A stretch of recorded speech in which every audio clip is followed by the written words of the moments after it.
hell for half a decade. And so it alleviates some of that pressure, but it also brings consistency to the position, which Derek Carr might not be an upper echelon quarterback, but he's better than what they had on the roster and more consistent with what they have on the roster. With the ever-changing landscape of the NFL, the salary cap, NFL free agency is at an all-time high.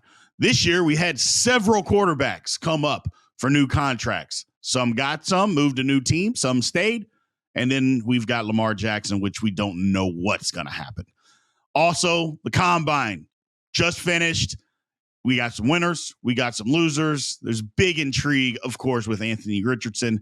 We got our man Chris James back with us to discuss all things as far as NFL Combine, also free agency. Let's get into this. All right, Chris, man, I appreciate you joining us again, man. Thank you for coming on the show. Thank you for having me on again.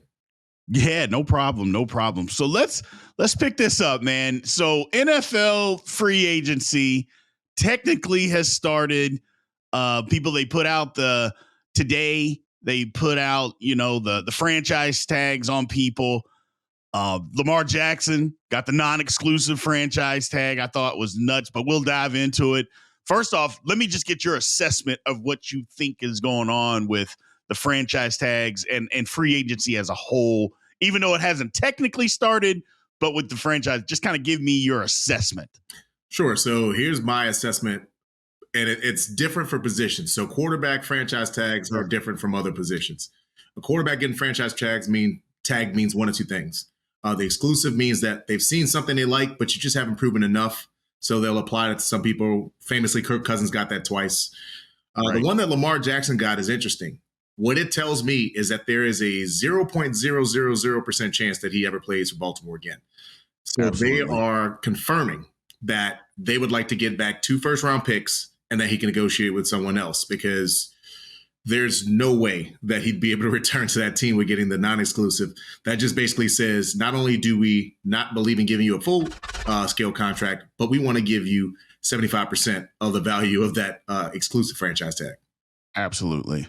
I just, like I said, or like you said, there's 0% chance. And I actually think it's a win-win. I know a lot of people don't think that. I think it's a win-win for both sides, because clearly Baltimore wants to move on. I mean, they have said so. They could have given him the money for over 2 years now. Correct. And they didn't do it. So clearly they want to move on. And I think Lamar Jackson wants to move on. I think his thinking is, you know what? You didn't give it to me. It's time for me to just go somewhere else. The telltale sign also for me, though, Chris, is when they hired the new offensive coordinator and supposedly they just texted Lamar Jackson and told him that they were getting a new offensive coordinator. I mean, that to me in itself lets you know, hey, this guy's not going to be around. Yeah, no, I mean, just the way that stuff like that is managed. Generally, what they'll do is you're a portion of it. And what I heard from some sources was that when people interview, they asked straight up, is Lamar going to be here? And they just skirted the whole response. So, absolutely. So everyone kind of had the writing on the wall for months now. Yeah, absolutely. So digging into that, let's talk about your Saints. They got Derek Carr. Is it the right move, wrong move? I mean, I'll let you say what you have to say, and then I'll make my comments based off of that. So I got a lot of messages and a lot of inquiries about this. And on its face, is it the best move possible? I think it's an move on its face. Let me start there, right? There you go. But when you start to get into structure, you start to understand more and more as you dig into numbers. And I actually posted something that had the Saints quarterback stats combined versus Derek Carr's, and they looked virtually the same in a lot of respects, with Derek Carr having absolutely less yards. I like the structure of the contract, the way that they put it up with a 4-year deal, him getting what's de facto $100 million guaranteed, but it's not actually, it's more like 60 guaranteed. If he plays out the full year, then there's another portion that hits in year 3 for 10 more million. And obviously if you play, you also get your P5 salary. So that's why it's $100 million guaranteed, not fully guaranteed. So I think it's good from a structural standpoint. The Saints have been in cap hell for half a decade.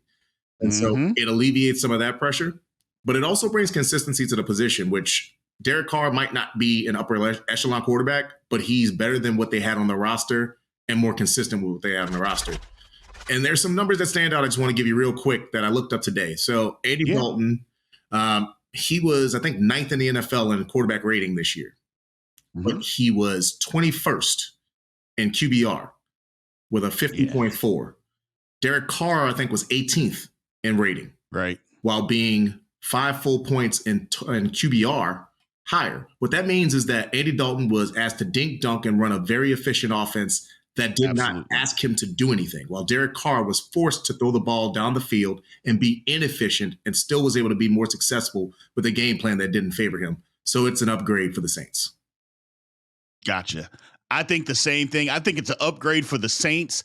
I also think it's a fan base appeasal because I don't think that he's the long-term answer as the Saints quarterback. I think they got him because the fans wanted another quarterback. They wanted somebody in there. They got a little bit of a window here. They got a shot. But I've seen Derek Carr play. You got to have everything right for him to be a good quarterback. You got to have everything right. And you would think that this past year at Oakland, or I'm sorry, not Oakland, at Los Angeles or Las Vegas, you would think that they had a lot of things right, but that offensive line wasn't good. So while they had a great receiver, they had a great running game, and I know that's crazy to say that I'm saying, but there's a difference between pass blocking and run blocking. There just is. But he just made a lot of turnovers. He hadn't won a lot of games. But if you really dive into it, it's 6 head coaches, like 5 different offensive coordinators minimum, not a great roster. So while he's not great, he's better than what they have, but I still think that it's more of a fan appeasing type of a move. But I think it's a move that they had to make because I think they can make the playoffs with Derek Carr. I really do. No, yeah. And one thing that gets forgotten about. So last year was its own problem and Derek Carr didn't look good. I want to give him a lot of credit for everything that he did and how he handled the prior season. He had a teammate whose life was forever changed. He handled that situation very well. A coach who, let's not get into him, but this guy was a grown-up the entire time with a dysfunctional organization. Now he goes into one that's been stable. I think it's a win for the Saints, at least from having a guy come in that's going to be a balancing force. Absolutely. Absolutely. So let's change gears here a little bit. Combine just ended. So a lot of results. I'm always a person that the tape is way more important than what the combine is. I've always been that way. I think it's biased because when I played football, I wasn't going to be a test type of guy. I was more of, just put on the film and watch me play. Wasn't great. I was pretty good in college. It is what it is. I'm just that type of a person. We saw a lot of performances. Were there any that stood? Well, let's start here. Everybody's talking about Anthony Richardson. How much of that do you take into somebody drafting him super high based on what they saw at the combine? Because if somebody does that, they're making a mistake. So I agree with you in a lot of ways. So I always say tape is for the team. Combine performance is for the player. That's what gets you paid. Absolutely. Anthony Richardson specifically, yikes. So here's what goes into it. We talked about this, and people who know me, I'm a fan of Anthony Richardson's possibility of success. I don't think Anthony Richardson can step on the field right now in most situations and be successful because he has things that he needs to work on. Right. And that's okay. I mean, 13 games started. He's 21 years old. Won't be 22 until next season or whatever, or next combine. Absolutely. So it's one of those things where, I mean, if they do it the way that they used to do it in the 90s, they did it to Steve McNair. Let this guy sit, work on it. They did it to Aaron Rodgers. Aaron Rodgers, one of the greatest quarterbacks of all time. All of these guys who had that treatment, you see his results. His results aren't able to be compared. Exactly. He's better than Cam Newton. That's what we're saying here. So if a team wants him to come in, I'm the most fearful I am is for him to go to the team we just talked about, Vegas, where there's no one in the building. There's no quarterbacks in the quarterback room, none of that. And they're going to expect him to start. I love him in a place like Detroit.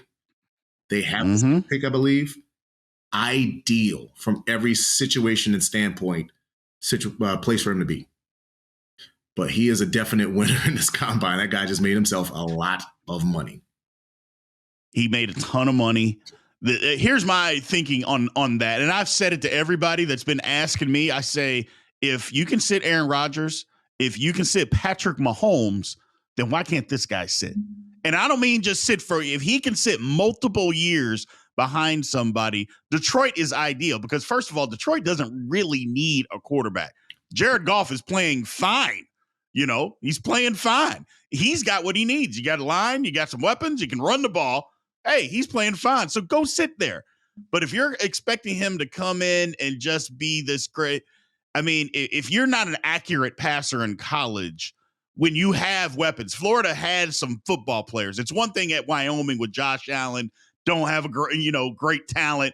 They had some talent at Florida. If you're not an accurate passer, you need to probably learn the position a little bit and get the technique down a little bit. And I just think it's some of those things that he's got to do to be able to perform well. And again, I think everybody's rooting for him. I don't think anybody's rooting against him. It's just, if you're being realistic, he's going to set himself up, or somebody's going to set himself up to fail. But you know what? You can't choose where you get drafted. So more power to him. If he gets drafted high and makes a ton of money, good for him. Well, he will. And you know what? He was one of the more odd prospects on tape. So usually when you see a person like Anthony Richardson, to some extent, Josh Allen was like this, they're usually doing stuff where they're going to have to lean into their athleticism to be successful. He actually did the quarterbacking stuff right. He just had some issues that were mind-boggling.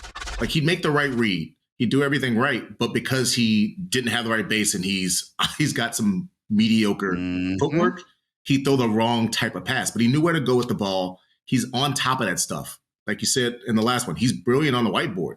It's just he needs to develop all of that stuff to make him a quarterback. So that's what gives me some like backing for success, is that he's not one of those guys that just relied on his athleticism. He actually was able to do the job, but it was the little stuff that sitting for a year, even two, could make him one of the greatest quarterbacks of all time. And just like you said, we talked about it on the last one. The guy knows football. Yeah. He knows what to do. That's half the battle. Heck, Patrick Mahomes admitted he didn't know what to do. Right. When he came in, he admitted it. It's okay if you don't know. College coaches have a job. It's to win football games. It's not develop you for the NFL. So their job is to win. And I go, so that's all they're trying to do. When you get to the next level, it's their job to develop you. And sometimes you got to sit to do that, man. Yep. Any winners besides him? Any big winners and also big losers that you see coming out of the combine? Sure. So several. So at the same position, a guy who I think would be an ideal fit for San Francisco, Stetson Bennett, going out there and showing his quickness, his straight line speed for being a guy who is more diminutive in size. He's an ideal fit. He's basically an upgrade, in my opinion, from how he showed up on big stages to Brock Purdy. And they don't know what they're going to have in their backfield at quarterback. So he was a winner. His teammate, Dwayne Washington, a guy who at worst could try to take the Jason Peters route and moved offensive tackle, but that catch is going viral. He is a monster.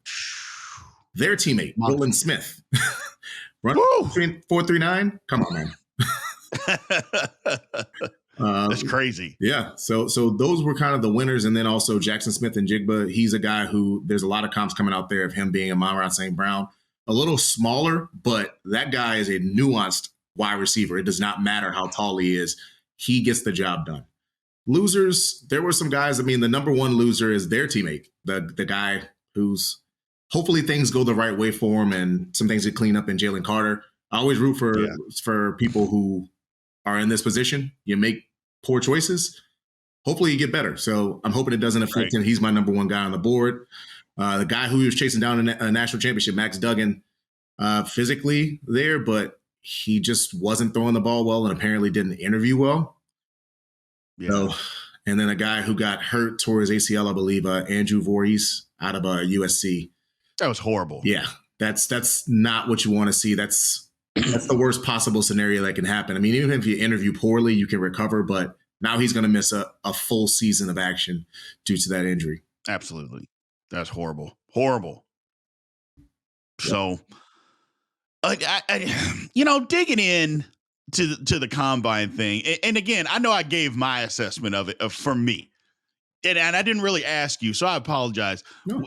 Again, are you thinking it's more? And I know we talked about it a little bit, but It's just the tape on the Georgia guys, to me, are the toughest guys to assess, really, unless you really dig in play by play.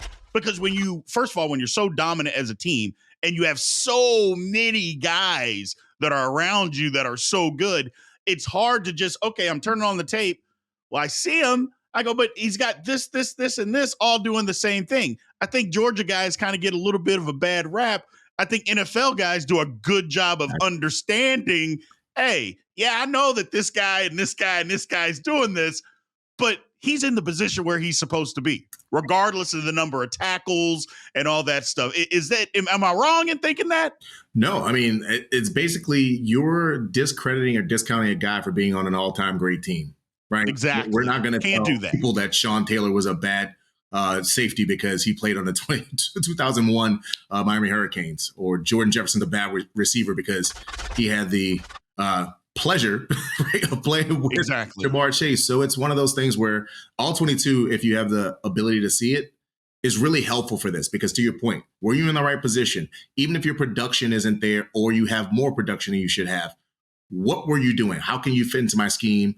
And to be honest, if you ever flash on a consistent basis, I have to start to ask questions. So you're with all these superior athletes and you're the one who's consistently showing up like Nolan Smith did before he tore his pec. Correct. That's something to pay attention to. Absolutely. That's the thing that the average fan doesn't look at or doesn't know. Is like, look, yeah, this guy's making all these plays, but look at all these superior guys, and that's the guy that's making the play. Oh, we got to start watching him. We got to pay attention to him, because clearly he's doing it at an elite level with all these other guys around him. Yes. So, well, I appreciate it, man. Thank you again for jumping on, man. We're going to have you back on as many times as we can, man. You give us a ton of knowledge. We appreciate it. Again, tell us where we can find you and people can come and check you out. Sure. So I'm still doing the Chopping It Up with CJ podcast. That was going on weekly. I had 4 shows dedicated to different portions of the NFL and even dipped into the college football side of things. I'm going to start that back up since it's draft season coming up.